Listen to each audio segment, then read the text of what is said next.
Everybody. We're going to go ahead and get started right now. Welcome you all to Sheriff Norris, Sheriff Norris's Crime Fighting and Technology Town Hall. My name is Bruce Matari. I am one of your 3 county commissioners here, and I'll be emceeing this event tonight. Before we get started, we're going to go ahead and do the Pledge of Allegiance. So if everyone could stand up, face the flag, remove hats, put hand over your heart. I pledge allegiance to the flag of the United States of America and to the republic for which it stands, one nation, under God, indivisible, with liberty and justice for all. Thank you.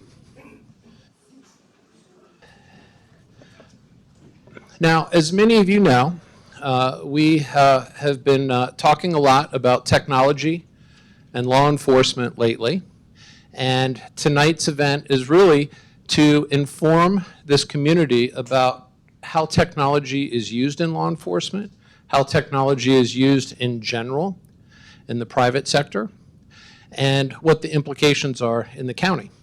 And so there's been a lot of information discussed. Some of it accurate, a lot of it not accurate. And so tonight we're going to kind of dispel many of the myths and some of the information that has been circulating in this community that just factually is not correct. So what I'd like to do is introduce our newly re-elected Sheriff Norris.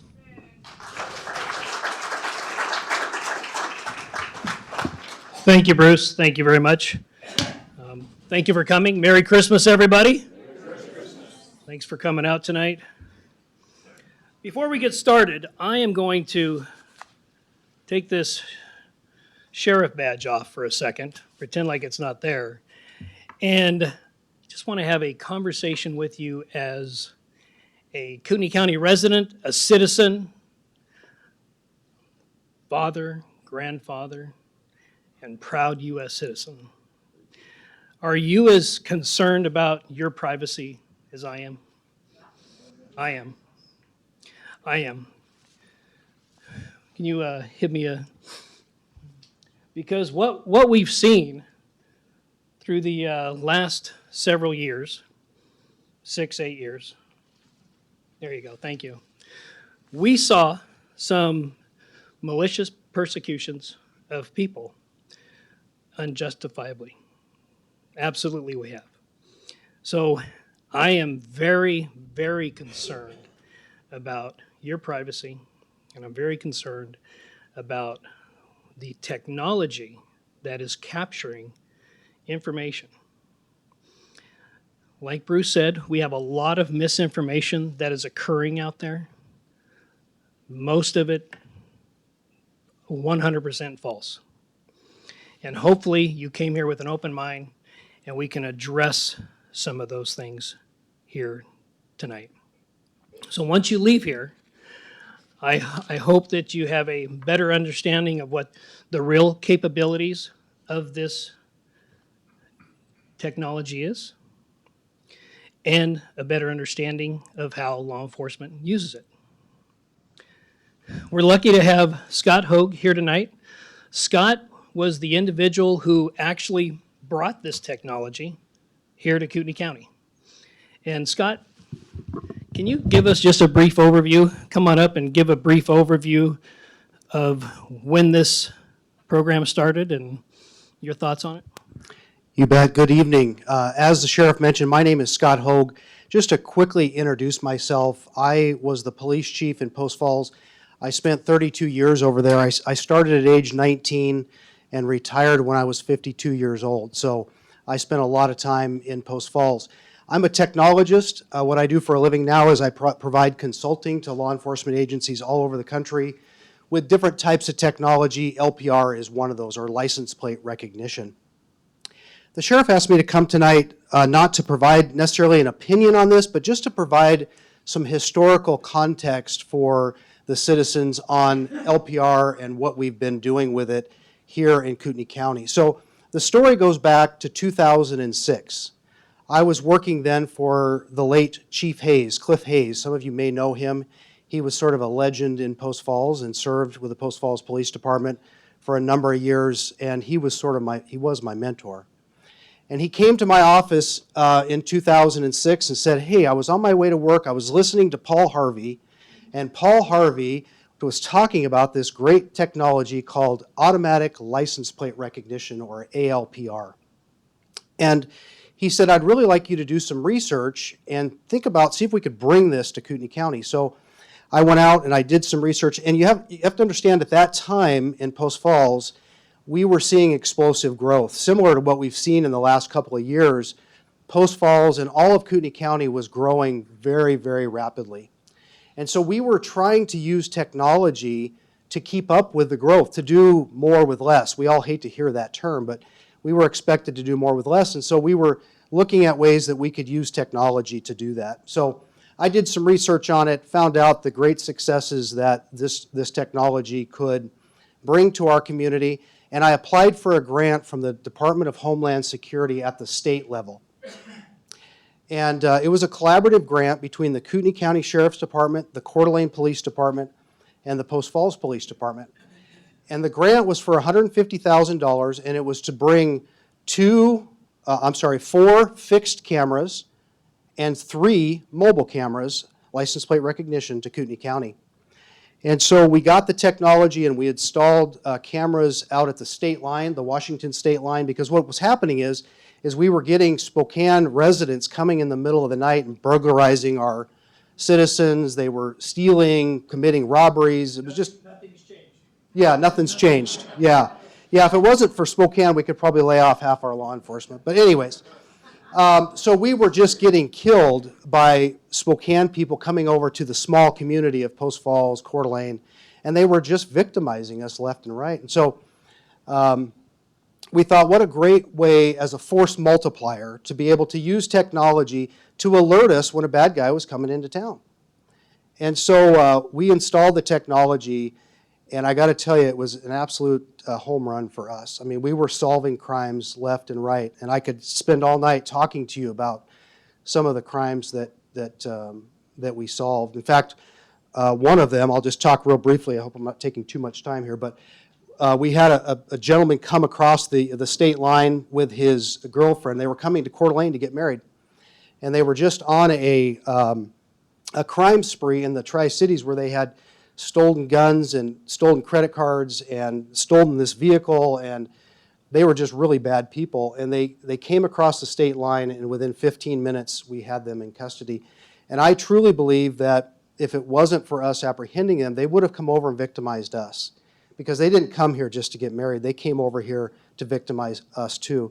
They spent a little time in jail here in Kootenai County, and then they left, and within 6 months they killed 3 people in the Tri-Cities area. So these are bad people that we were catching with this technology. So I'll pause right there and turn it back over to the sheriff. I'm glad to answer any questions. Scott, you've been active in our community. You sit on a public safety commission that we have some interaction with on the sheriff's office. You're familiar with this technology. You're a leader in this community. I see you in many different locations, at many different events. If you had heard, or somebody brought something to your attention, that this information that we received was being misused, would you come forward and either tell me about it or tell the public about it? Would you stand for the misuse of this particular technology? That's a very good question. I'm a Kootenai County resident. I've been a Kootenai County resident my entire life, and I would not stand for that whatsoever. I think the most important thing with anything we do is community trust. The people have to trust the police, because law enforcement can't be successful without each and every one of you trusting your law enforcement that they're doing the right thing. And I'll just end this by saying, over the last 2 decades, nearly 20 years that we've had this technology in place, I'm not aware of one time that it was misused. Not one time. Now, I've been retired since 2018. I can't speak since 2018, but I'm not aware of a time that it's ever been misused. So by having good policies in place, by making sure that we provide training and we do audits, we can confirm that the that the information is used appropriately. And I understand since 2020, there's been a lot of mistrust in government. And we get that. But fortunately, we trust our police here. We're sort of in a different place here. And so that's one of the things I'm really, really proud of. Thank you. When you walk over there, could you give that mic to Stan Mortensen? Congratulations on your reelection. Thank you. How many opponents did you have? 0. Oh, okay. 0. So, you know, a lot of people think that the sheriff is the one that's charged with protecting your community and your rights. That's simply not the case. It's actually a joint team effort between this gentleman and me. So it's a combined effort. Because if I'm enforcing something that he's not going to prosecute on, then really it's kind of a moot point. So this is your public safety team here. And Stan, you know, I'm going to give you, I want to do this publicly because of some recent events that have occurred, and you came out pretty quick on an event. So I am going to do this real quick. Daniel Penny, we all saw that unfold in front of us. Well, you know, we had a similar situation that occurred here at Michael's.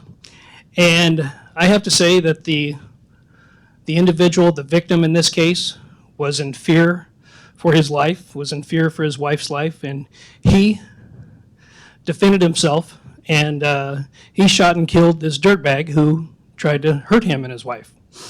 And I gotta say, Stan, you came out within, I want to say it was 3 to 4 weeks, but within a month, you came out and said, this is justifiable homicide. Pretty quick. Yeah, I don't remember how fast it was, but I had to review the case, analyze it, and make sure that everything that was done was lawful on the part of the victim, because there was a homicide. At that point, it was a matter of whether the homicide was a murder or if it was justifiable homicide, which means self-defense. And that's true. After I reviewed the investigation and after I gave it my own legal analysis, I determined that it was justifiable homicide.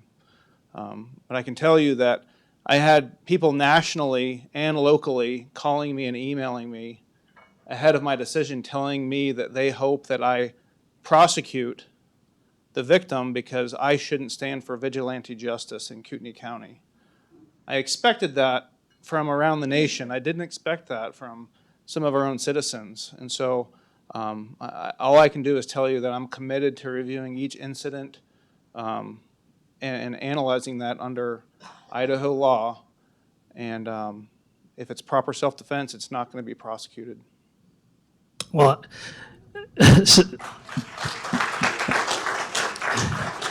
Stan works under has to work under some rules that are set forth in the state of Idaho for being an attorney.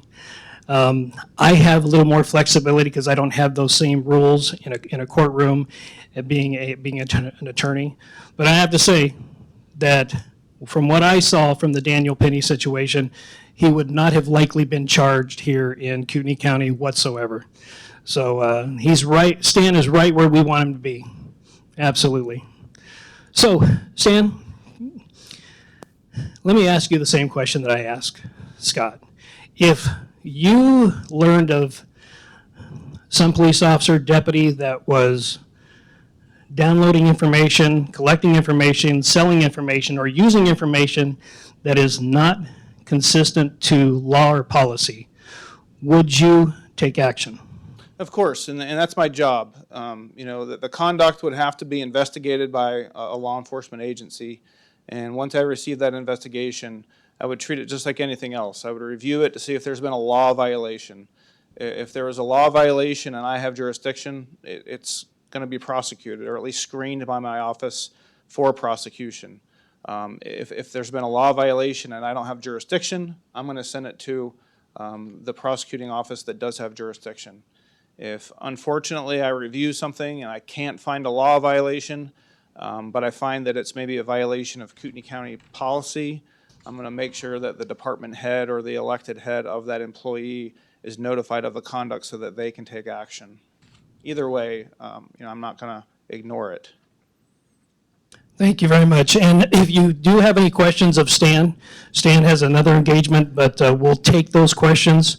So we'll take those questions first in the Q&A period. So thanks, Stan. So what we've learned so far is this technology has been here for 16, 17 years. And during my tenure, we have not had any misuse of this information. We use the license plate readers quite frequently. They are a useful tool. They will never, ever be used inappropriately whatsoever. Can we go to the next slide there, Jonathan? Now, is our privacy being violated? Absolutely. Anybody here have a smartphone? Yeah? Pretty much anybody have a flip phone? Anybody have a rotary dial phone? Your privacy is not being violated. Anybody have a 2014 or newer vehicle? Yeah, raise your hands. Raise your hand. 2014 or newer? Your habits are being transferred back to the manufacturer, and that manufacturer is selling that information. And that's location data. That's your driving patterns. Where you go, when you go, how fast you go. It's all being transmitted back to the manufacturer. Everybody has one of those tube type TVs where they weigh like 600 pounds, right? No? Oh no, pretty much. Who has a smart TV? Well, guess what, folks? That smart TV is smart for a reason. It is collecting data and sending it to data collectors and selling it. Who has appliances? Anybody still use a washboard? No, not anymore? Guess what? All of our appliances are sending If they're information. connected, if they're connected to the internet, they're sending back information about your use habits. And they send it to the manufacturer, just like the TV. Your smart TV is watching you watch it. And then it sends back the information about what you're watching and your habits as well. We're gonna. Oh, they're listening. They're listening also, and we'll get to the questions. So yeah, your smartphone. I mean, just today I took my wife's smartphone, and I said 6 Hour. I said Heckler and Koch. I said 9mm ammunition, because this is what I want for Christmas. So I'm hoping it's going to come up on our feed. So I'm hoping that that's what's going to come up. So. Has anybody else had a conversation with somebody and then all of a sudden you're getting ads on that subject? Absolutely. Absolutely. Can we go to another slide, Jonathan? So everything that we just talked about can easily be found with documentation on that thing that we don't like, the internet. Online. Next one. Your phones are listening. They're tracking your movement. And if I could, just a little bit here. Anyone use Google Maps to get around town? Right? It tells you where there's an accident. That's because it's using location data from other people's telephones who are stuck in that traffic. And it's very precise, the routes that people go. So all of this information is being logged of your habits with your phone to be very precise about where you go, when you go, how frequently you go, and things like that. Next one, Jonathan. We talked about that. Keep going. And real quick, one of the things about the TVs is that the data they collect on you and they sell it, that helps them sell the TV for a lower price. You know, it used to be that TVs were very, very expensive back in the day. They were actually pieces of furniture.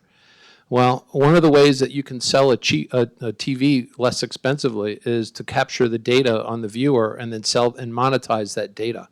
So, you know, a lot of these companies that offer, you know, this connectivity to the internet, they want you to do that because they get to make additional money off of you. So I don't know if you've detected this or not, but Scott said he was a technologist. Bruce is also a technologist. I am not a technologist. I see bad guy, chase bad guy, arrest bad guy, take bad guy to jail, testify against bad guy, see you later bad guy.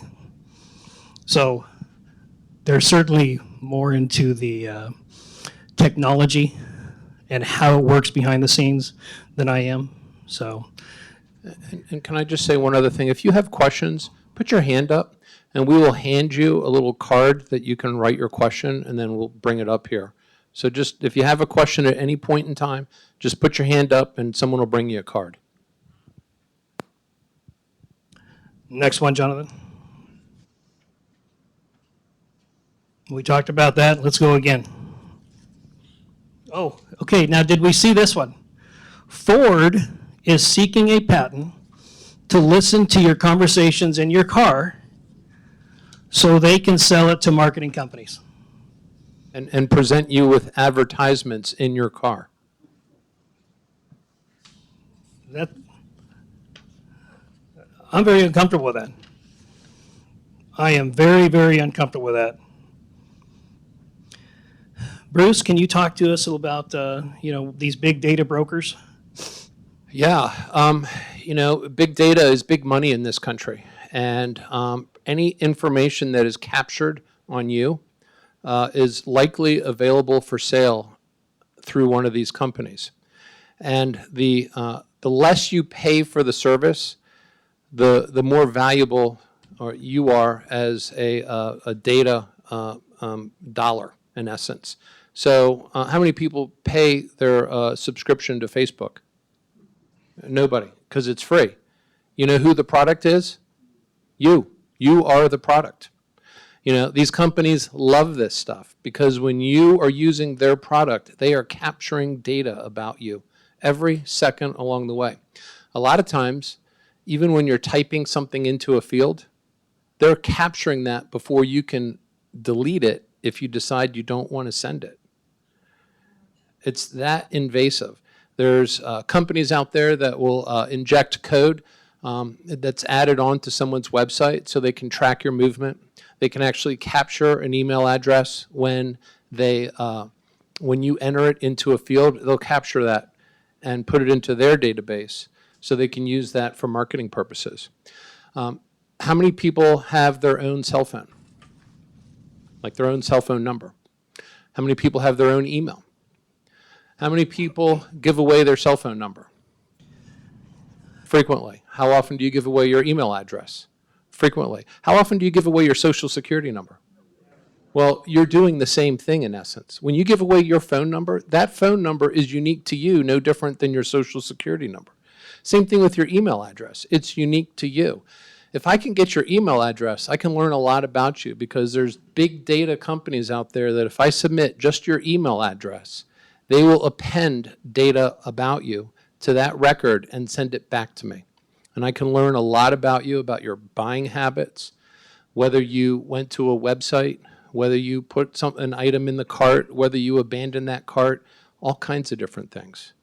And so big data is big money, and they capture it a lot of different ways. They have offline ways to capture it, and then they have online ways to capture it. The offline ways are typically public records, marriage records, property ownership, things like that. Stuff that is just basically public record. They collect it from every county, every jurisdiction that they can throughout the country, and they consolidate it, and they build a profile around you.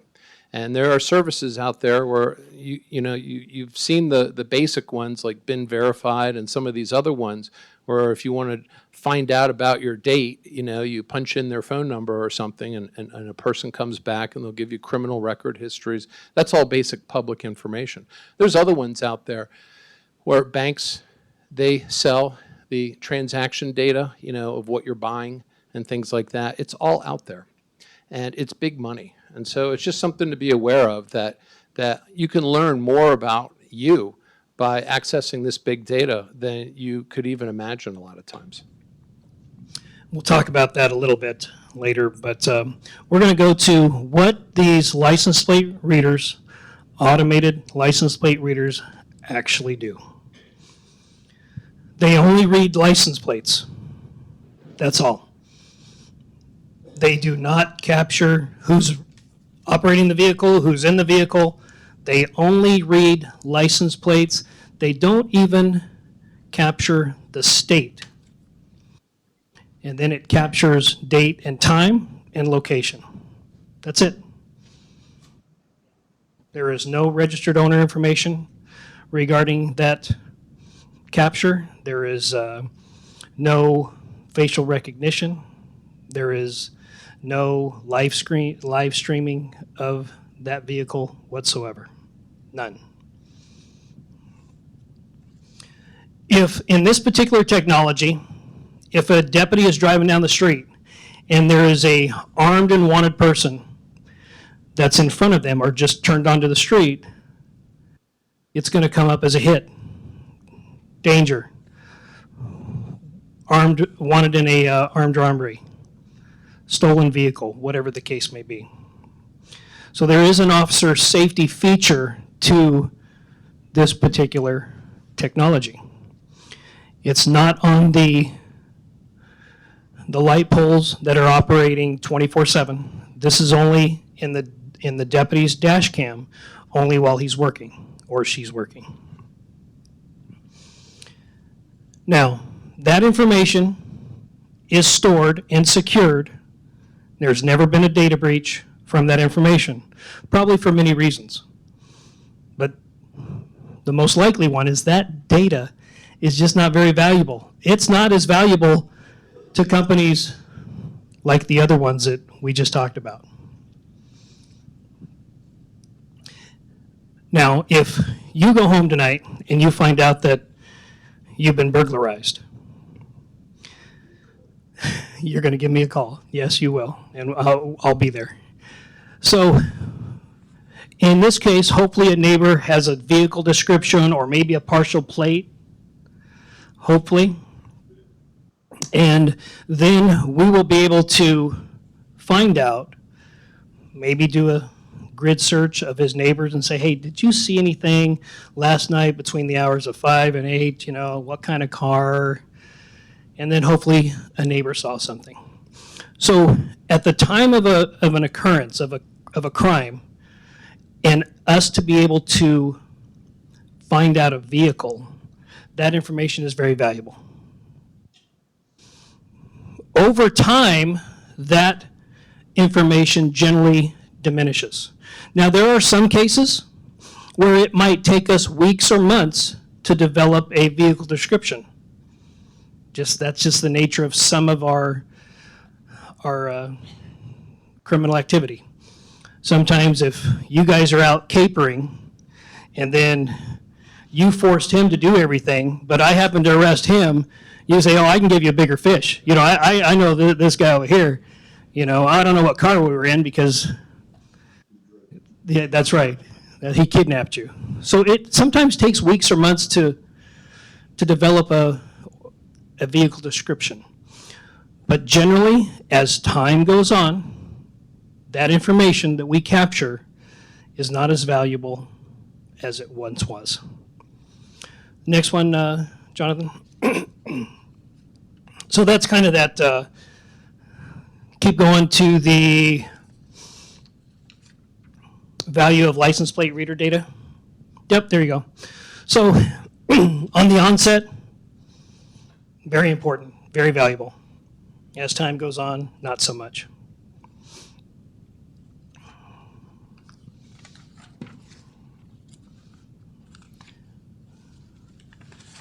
Now, once we are able to develop probable cause on an individual, if we're able to locate a cell phone with a cell phone carrier, yeah, and we get a search warrant. So we have to get a search warrant to get into that individual's phone if he doesn't give us consent, and then we can do the geolocating and what have you.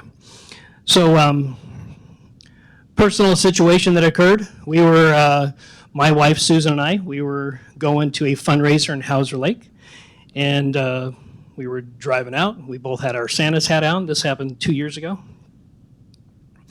And all of a sudden we saw this cream-colored Cadillac that was coming right towards us, and only 5 people live on my road. And I know none of them own a cream-colored Cadillac. So this Cadillac came right at us. So we thought we were going to be the victim of an assault. And he nearly hit us, sped off. I put my red lights and siren on, and we were in pursuit. Southbound Greens Ferry, Riverview at about 100 miles an hour. I discontinued that pursuit because if they're going to drive 100 miles an hour through a stop sign and put other people at jeopardy, I'm going to go back to see if everybody, my neighbors, were okay. So what happened was we interrupted a burglary in progress. My neighbors put their cars inside their garage, so they thought that nobody was there for the winter. So they do the burglary. We happen to interrupt them, and they flee. Well, guess what? We were able to develop who bought that vehicle, and he was on parole. So we brought him in. We had enough probable cause to get a search warrant, and it showed his cell phone at that residence on that day. And then it showed him at a hiding place, which was, I forgot the name of the street, but I think it was on Highland, but he was hiding out in a shed out there on Highland. And the geolocation with the cell phone tracking showed us over there. So the cell phone tracking is very, very valuable. But we have to get a search warrant for that. They don't just give that to us. You have to have probable cause for that. And that map up there is cell phone data, right? That actually shows exactly where people go, when they go, the exact route that they go. And that is really, the creme de la creme, if you will, of the kind of information that is available, but like the sheriff said, requires a warrant. Can we go to the how are they managed screen, Jonathan? So currently, and we are proposing a policy, but currently we have very, very stringent controls over the use of this. They have to be trained. Everybody has to be trained on it, and they have to know the consequences of misuse of this data. First line supervisors are constantly supervising deputies, officers, detectives when we're searching for information in here. The state also conducts audits on the system.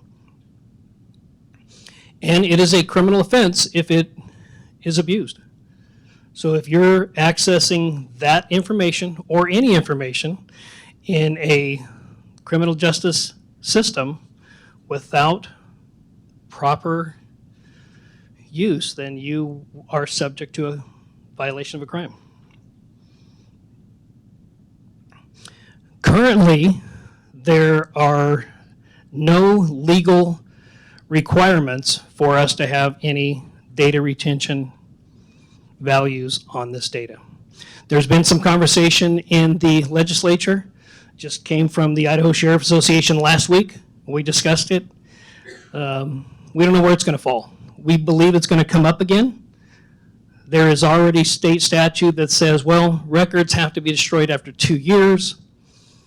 Is that going to be a starting point? I'm not so sure, but we're going to talk about more on the policy, but I'm thinking I'd like to propose a 12-month pilot program with measurables and with the ability to have these types of meetings to show you how valuable the information was and if there was any misuse of the data.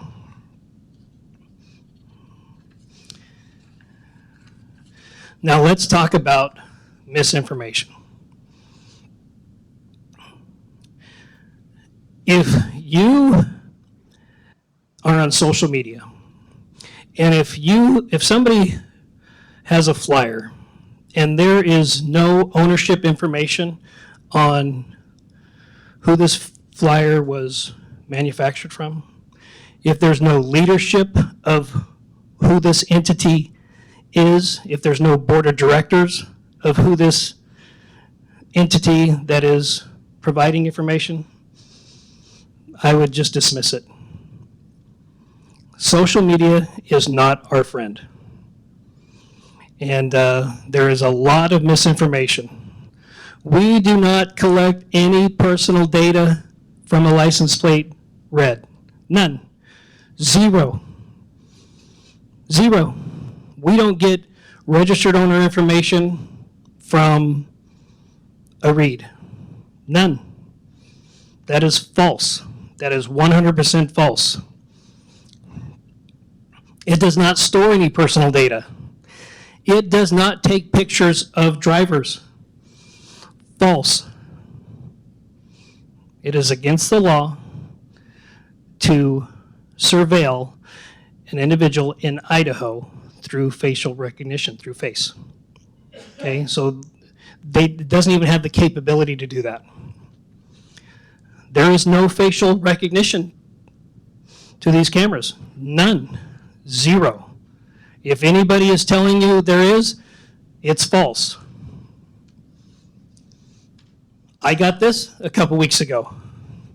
Somebody told me that you could read license plate through garages. No, that is false also. 100% false. That this particular flyer is floating around the internet. It also says, in addition to some of the other things that we've already covered, that it can scan up to 1,000 vehicles a minute. That is false. And this also says that you can have predictive behavior of where that license plate is going to be. That also is false. That is 100% false. We don't let other agencies that I don't approve of, generally in Kootenai County, yes. If you're a law enforcement agency in Kootenai County, you will have, or we do have, based on our MOU now, we have access to that system. But we don't allow other agencies, we don't allow any federal agencies to have access to it. That is false. We only will share information that I approve of, and that's going to be our local law enforcement agencies. Some more misinformation. There was a town hall meeting that was held, and there was a suggestion that there was red light cameras. We have no red light cameras here in Kootenai County. I would not support any red light cameras in Kootenai County because you should never financially incentivize a criminal or traffic infraction. Because if you start doing that, you're only going to have more of it. So I will never, ever support any type of red light cameras. They don't, and the purpose of a traffic citation is to change behavior. We want to reduce traffic fatalities. We want to reduce traffic injuries. A red light camera doesn't do that. Municipalities have used that for a revenue source and not what it was originally designed for, with as far as traffic enforcement, to reduce fatalities. So, we're never ever going to do that, right? Not under my watch. Okay. I've lived in places that had that, and they were revenue sources, and they just put more and more and more of them, speeding cameras, and it was all about revenue. So we do not have any surveillance cameras. We do not. That is false. The federal government does not have access to our data. That is false. Covered.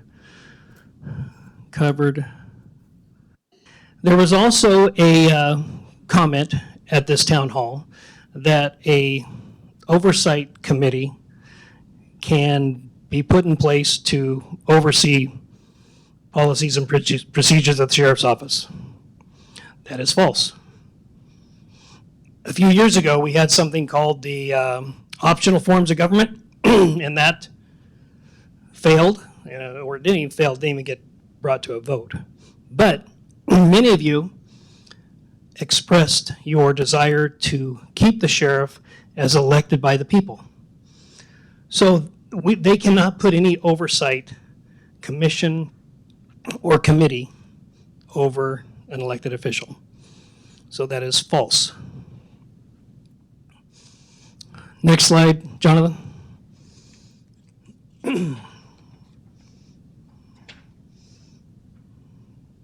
There was some other information that was talked about, and what they were talking about in that meeting was the commercial division of Motorola, not the law enforcement division. They were talking about how banks would look for their vehicles that they're getting ready to repossess. And they would buy data to find out where those cars are. That has nothing to do with law enforcement. We will never, ever sell our data to any private entity, period. It is for law enforcement purposes only.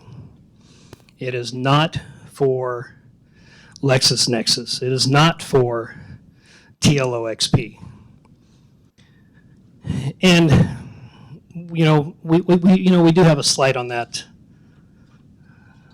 later, so I'll save that conversation for that. So go ahead and let's go to some of our wins. Go to wins, successes, and stories using LPRs, Jonathan. Florida.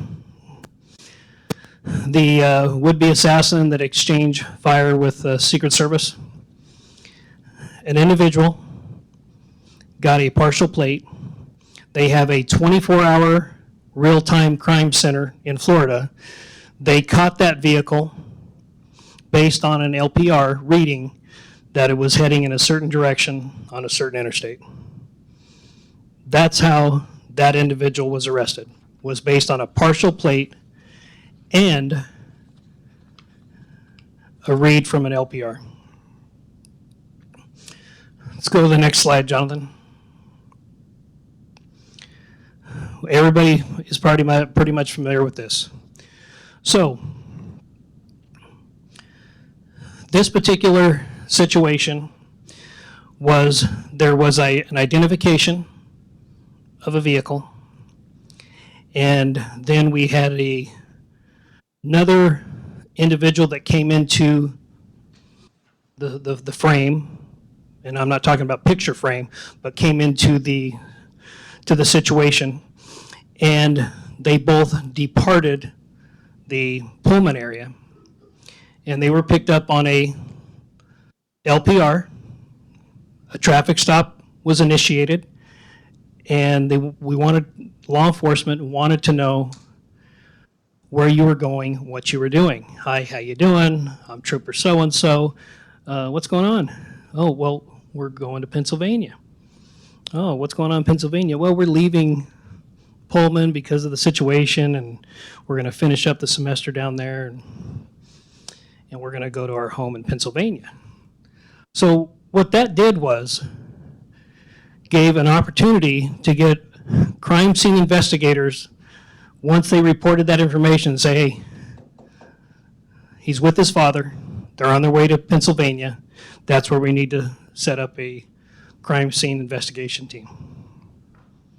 Because everybody in here uses gloves and takes their trash out at 3 o'clock in the morning.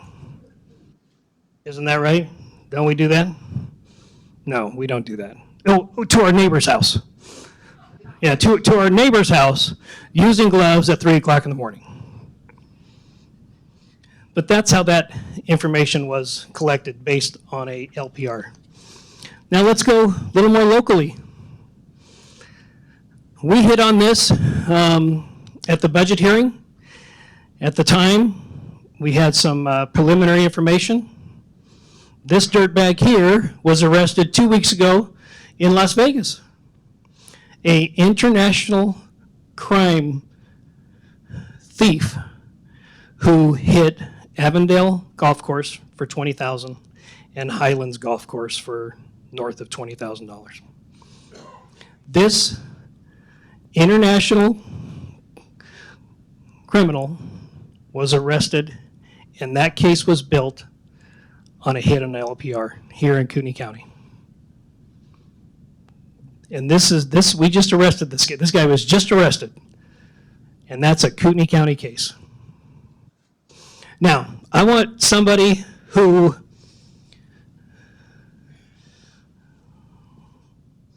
I've never met, actually. And I know I have my other phone here. Oh, there it is. So can I get a volunteer to come up here? And preferably somebody I've never met. Don't be shy. Don't be shy. Come on up. Have we ever met before, sir? I mean, maybe casually or something, but okay. So, I was at a town hall. That's it.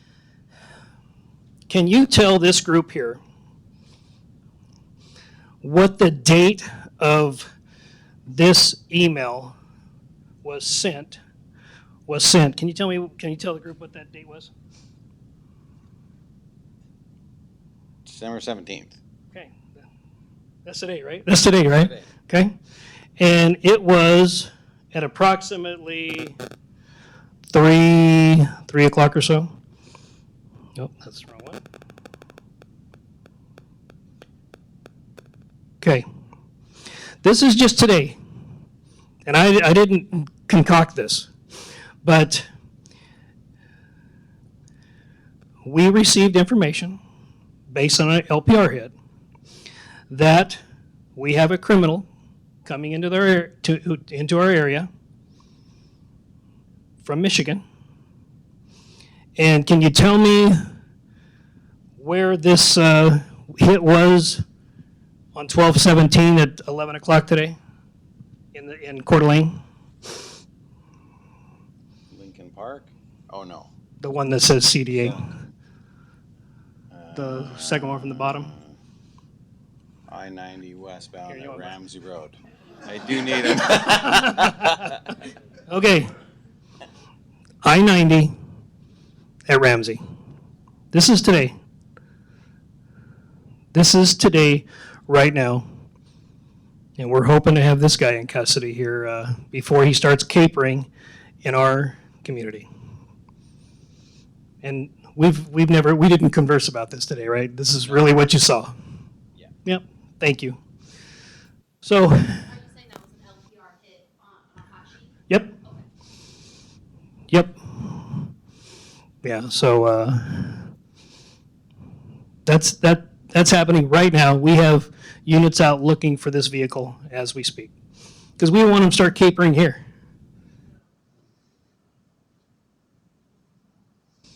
All right, let's go to the next one, Jonathan. What do we have? Or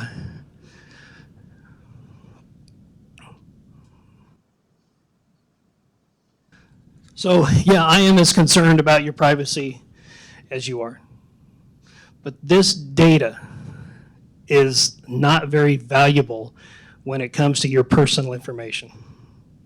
Nobody wants to buy it. It's not like the others that we discussed here today. It is just not. And the information that is floating around social media is just not true. A lot of it is false. In fact, I'll go to say, if you don't put your name on something, just dismiss it because it's going to be false. Now, where does a law enforcement officer go if they wanted to find out information about you? It is an LPR.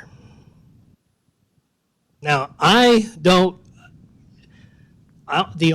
I care about each and every person in this room is about your public safety and about keeping us safe. That's what I care about. I don't care who you associate with. I don't care what clubs you belong to. I don't care about your phone analytics. It's not important to me. I don't care. But if I wanted to know a lot about you, I wouldn't be using an LPR. I'd be using LexisNexis, law enforcement, or TLOXP. Yeah. That's where I would go. Those would give me everything that we just spoke about. But it's just not, I'm just not interested. I'm just not interested in that.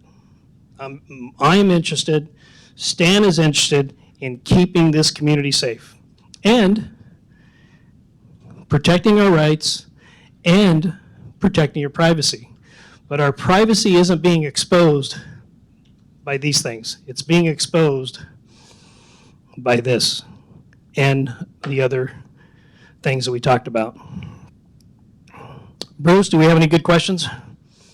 Do we Yes, have any of Stan first? Because I know Stan's got a... Yeah, well, these are really geared more towards the LPRs, not Okay. necessarily to any one particular event, I guess, from a prosecutor standpoint. The first one here is TVs, phones, appliances. We control how much we allow, how much information is captured about us. LPR is not in our control.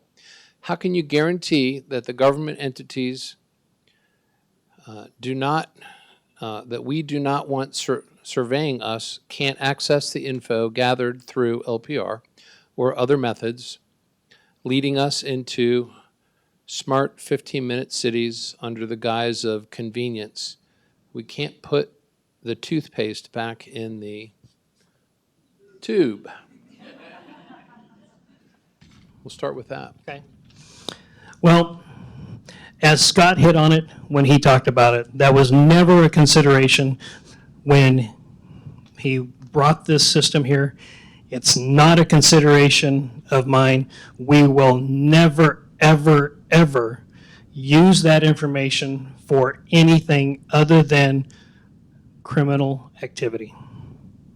Period. It's just not valuable. If I had, like I said, if I wanted to obtain that information, I'd be using a different system. But I don't have any desire to do that. It's just not. I just not have any desire to know that much about you. I don't mean to hurt anybody's feelings. I don't care about to know that much about you. I do care about keeping you safe. Well, there's a couple of other things to that. The first one is that the county owns the data. So no one can sell it unless the county agrees to sell it, right? And that data is really under the sheriff's purview. So as long as the sheriff isn't selling it, then it's safe. It won't ever be accessed by somebody else. The sheriff also dictates who can have access to it, right? Other local jurisdictions. I think you had a slide up there that said that you were not going to make it available to other entities outside of the area. Is that correct? That's correct. Okay. And then the other thing is that, yeah, sure, we might have control over the appliances, but when your car, your phone, your refrigerator, all these other things in your life, your thermostat, are all giving data away, it's very hard at some point. You can't turn your car off. They're set up to actually have a cell signal and constantly send that data. If you've ever seen Elon Musk with a screen around him, it shows where his cars are. They can be accessed. They do updates automatically. I mean, at some point, unless you are just going to own, items, cars, stoves, all that stuff that were made long before this, it's going to be very difficult to get away from it. And believe me, I'm not a big fan of this technology either, if it's abused. but there are conveniences with it too. But, so that's that question. We have another good question here. Can the Department of Homeland Security access information collected by license plate readers? No, not on data that I own. Nope. What is an example of license plate reader misuse? So how does the ALPR find the person driving the hit vehicle if it doesn't collect any, in my mind, useful information? So I think the question is really geared towards how does the LPR, how does the system know to have a hit on a license plate if it's not looking up the personal information? Because the license plate is what's entered into NCIC, National Crime Information Center, and other CJIS systems as either a stolen vehicle, a vehicle used in a crime, a wanted person vehicle. So those are stored, and then when that license plate hits it, then it'll say, oh, armed and dangerous subject. And then it'll have that plate. But there's still more due diligence that has to be done. You have to make sure that it's the right state. And then in some cases, they'll have the vehicle description, especially if it's an armed and dangerous vehicle. They'll have a vehicle description. Are silver and amber alerts also linked to this option? Absolutely. Absolutely they are, yep. Okay, the next one. I am open-minded to LPRs in general. However, I lived overseas where photo technology was used to take a picture of the driver. Question, is it not a bridge too far to take a picture of the driver and the LPR? Yeah, so this does not take pictures of humans. It only reads pixels, and I do have our Motorola rep here today. And if I say something that's not accurate, RJ, but it's designed to read pixels off of a license plate. That's what it's designed to do. And that's the technology that's in question now, right? That was discussed in the budget. There are other communities that have red light cameras, for example, and of course they take a picture of the driver, right? Because they want to send that to you to show that it was you. That was you driving through the intersection.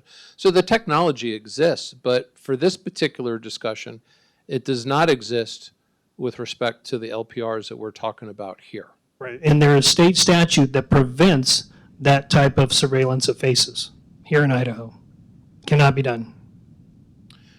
Okay, could the data be obtained by the manufacturer? Now this, I'm not sure. Grants are monkey traps. We want you independent. Taking grant money always comes with strings. Is this technology paid for by a grant? This particular technology is not paid for by a grant, no. And the Kootenai County Sheriff's Office owns that data. And only if we share it. So that's the only people or departments that have access to it. Well, and the manufacturer, I guess you could argue, could access it, but they would be in breach of the agreement Correct. if they did anything with it. Correct. Okay, we have another question here, although I'm not so sure this falls under the law enforcement umbrella. How do Siri and Alexa use what they hear? The technology, what'd you call it, Scott? The technologist? Well, look, the big thing right now is taking your speech and converting it into text, querying the words, and then figuring out what kind of advertisements to serve up to you. Now, of course, with AI, we're moving into a brand new world where AI is looking for the pattern recognition. And so it might just be keywords and keywords over time that they start to recognize that maybe you are only 2 months away from having a child or a grandchild, things like that. So, but that's largely what they do is they're always listening. Whether you're talking to it or not, it's always listening. It has to always listen because how else does it know when you're talking to it? So it's always listening to you. And, you know, it converts that speech into text because that's how you query the words. Next question, do computer cameras see you? What do they do with the video? I think that's another technology. Computer cameras. Yeah, like on your personal computer, your laptop. I suppose hackers could get in there. I think there was an email going around where someone said they hacked into your camera and saw you doing something very bad. And I got one embarrassing. today. I kid you not, I got one today. And that you, Yeah. you Extortion, yeah. Yeah, you have to, how do you know your camera wasn't hacked into, though? Yeah, Bitcoin. Yeah, you So- got to pay in Bitcoin. Got it today. I've heard of people who cover the camera. I don't know exactly what they can get except video of you working on your computer, unless you're doing something wrong. How secure are searches on DuckDuckGo? There is, if they have a login, I can't argue that there's any security there because they know who you are and they know what you're searching for. That's one of the big things about Google, is that they want you to be logged in so they can link you with the search, because that too is valuable information. So we've recently done a lot of town halls on scams. And has anybody else in this room received an email like I got today at 6:17 a.m. that says, Robert Norris, it's important you pay attention to this message right now. Take a minute to relax, breathe, and really dig into this. Because we're about to discuss a deal between you and me. And I don't play games. You don't know me, but I know you very, very well. Right? I know you well because your phone number is X, your P.O. box is X, and I've been watching what you're doing on your computer. So, and then it says, please deposit $1,950 in this Bitcoin address. But these are floating around. These are floating around. The you missed jury duty is floating around. Publisher Clearinghouse, congratulations, you won that. If anybody is asking you to deposit money to a location that you've never paid for, please talk to your friends and talk to your neighbors. Say, do not do this. Do not do this, period, because it is likely a scam. So, but they're rampant. Any other questions? This is all of the questions. Does anyone else? Once the data is captured, is there a privacy or can any officer go access it? Once the data is captured, can any officer access it? Who has been trained on the system? Yes. Yes, absolutely. But it is subject to any and all the other for official use only information. And what? So in the case of you're a suspect, they're going to be accessing that information to see if you're in that area, right? That's pretty standard. It's plausible, yes. So then how would we know if this information is being used illegally or not? Well, because we generally base all of our action on probable cause. So that's generally, if we have a white vehicle and they have 2 letters of the license plate, then, we'll punch in 2 letters of the license plate that they have, and we might get 20 hits. But only might be three white vehicles. So we get rid of all the other ones. And we say, okay, well, these are possibly these 3. So then we'll go to the victim and say, hey, would you be able to identify the vehicle if you saw it? Was it a truck? Was it a Toyota Corolla? What have you? So it's generally not a witch hunt. Generally, we have these data points that we're looking at. For example, a store gets robbed, and the store gets robbed at 1 a.m. and the victim says that, yeah, it was a white vehicle and this was the license plate. Well, maybe there was a camera at 12:58 that picked up that license plate, that partial license plate at 12:58, which was 2 blocks away from where the robbery occurred. Okay, well then, you know what? That's possibly a suspect vehicle at 2 minutes before, 2 blocks away from where the robbery occurred. That's a possible suspect vehicle. Doesn't mean it's the suspect vehicle, but guess what? That's a data point for us to use as part of an investigatory lead. Yeah, now I think what your question is geared towards is how do you know if someone is abusing their access to these databases, right? They're all audited. You have a username and a password. It logs in when you went in, who you looked at.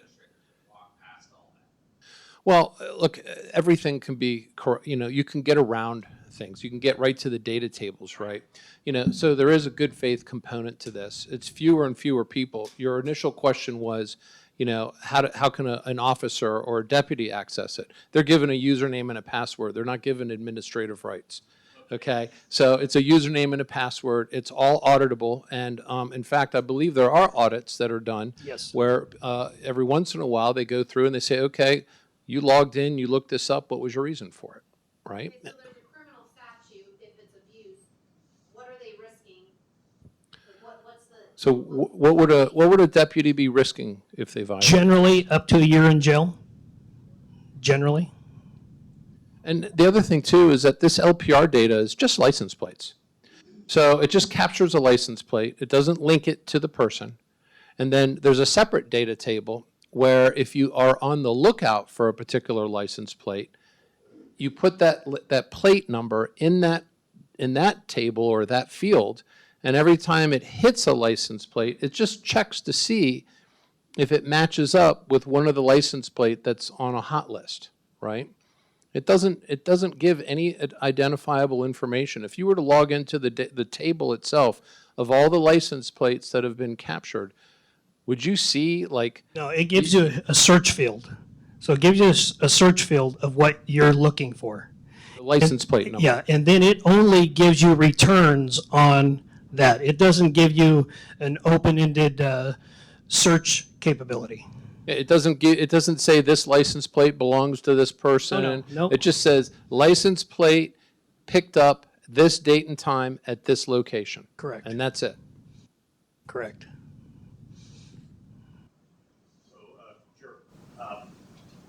The internet will have you believe that the LPRs that we have are the first step in a very slippery slope, which would land us into a smart city. You've made the statement that you are against that, but what assurances do we have as... Hold on to it. Thank you. What assurances do we have that the next sheriff after you will have that same viewpoint? The police have the capability of going door to door and asking people to show them the pictures from their Ring cameras on their doorbells. It's not a far cry from just putting up your own Ring cameras and having the state funded or the county funded. Again, you've made the statement that you're against that. How can we, as members of this community, as citizens, how can we protect ourselves if another sheriff didn't share that philosophy? I think in the elected process, when I took office, I think I'm up to about 70 town halls, coffee with the sheriff.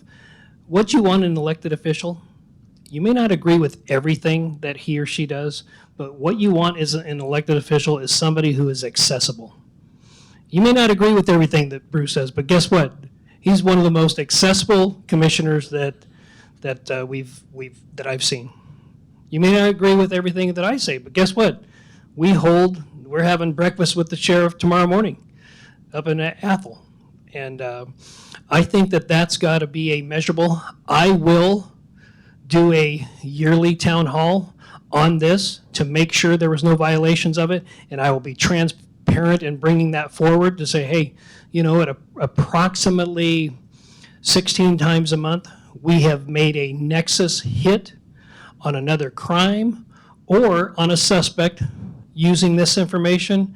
We have had no reported violations of a breach of the data. You know, and we'll put forward a set of measurables to make sure that you have confidence in me and in the system and of your sheriff's office.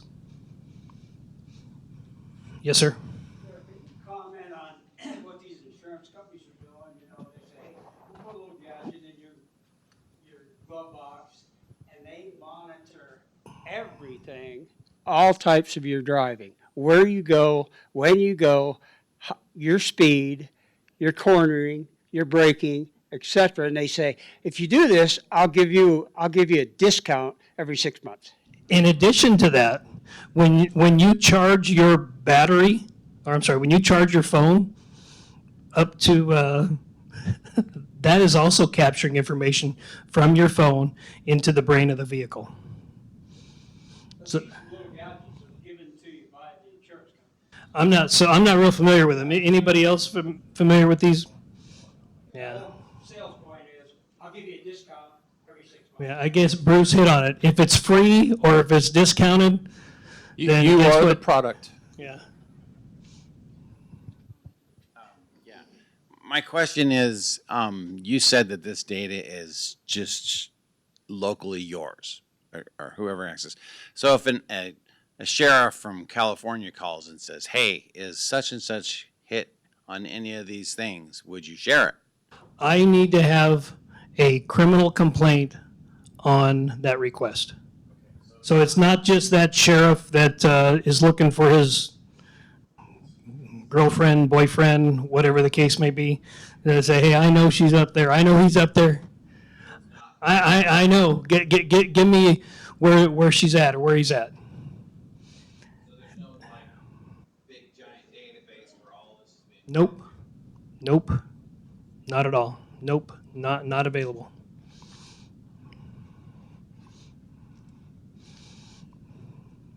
Yes, ma'am. Well, like I said, we've had it since for about 16 years now. It is in my opinion, an officer safety feature for that deputy that is in that car that we've invested hundreds of thousands of dollars in, to know that there is somebody that's dangerous in front of him or her. So, yeah, I want to do it as soon as possible, and I want to set up our town hall meetings of measurables. So in maybe even do one in about 6 months, because it's a new technology, but at least once a year to be able to provide to you what those measurable, what they are and how we're performing. Have you already created the retention policy? Is there a policy? Yes. Yep. And that's what we've talked about, is once if this technology gets used, and it's already being used in the community, so it's really just adding it to the patrol cars. That if we add it to the patrol cars, then you would, after a year, come back before the citizens and say, here's what we've had it for a year, and here's what it's done, and hopefully, it'll reveal its value. It's inexpensive dollar-wise. We're only talking about $22,000, $23,000 roughly Yes. in licensing fees. Right. The camera, the cars are already outfitted with the cameras, so this is really a software upgrade, so that the cameras can actually grab the plate, put it into the database, and then that way you can see if there's a hit. All right. Let's go in the back. So in the event that, let's say that you were to learn or have knowledge that a deputy of yours had access to this information for nefarious, purposes, who would instigate the actual? Let me just repeat the question. Yeah. Okay. And so the question was, if the sheriff found out that a deputy was abusing this system, what in essence would happen? Right. So in my 22 years of law enforcement, my 35th birthday just the other day. What's so funny? What's so funny? So in my 30 plus years of law enforcement, generally the scenario that we find deputies or professional staff getting in trouble with is accessing information about a current loved one or a current romance, that's 9 times out of 10, that's where the violation occurs. So generally, we would note that as a violation, and then by law, I can only say that the appropriate action has been taken. I can't tell you whether the person was terminated. I can't tell you if they got 30 days off. I can't tell you. By law, I can only say 2 violations, appropriate action taken. But that could include being criminally prosecuted. Oh, absolutely. Yep. And it will include that also. Yeah, whether there was criminal charges. But that's the only thing I can say. Right, Stan? Okay. Stan's going to take off. So one more. Any questions for Stan? All right, Stan, thanks for coming out. Appreciate it. All right, Ron, let's do one more question. Go ahead. Sheriff, is it true that Kootenai Police Department already is using this equipment? You know, The question is Coeur d'Alene already using this equipment that's already on their patrol cars? they have a technology that they're using, yes. Yep. All right. Well, hey, thank you for coming out. By a show of hands, was it valuable? Did people, do you think there was value in it? All right. All right. Well, thank you. Merry Christmas and Happy New Year.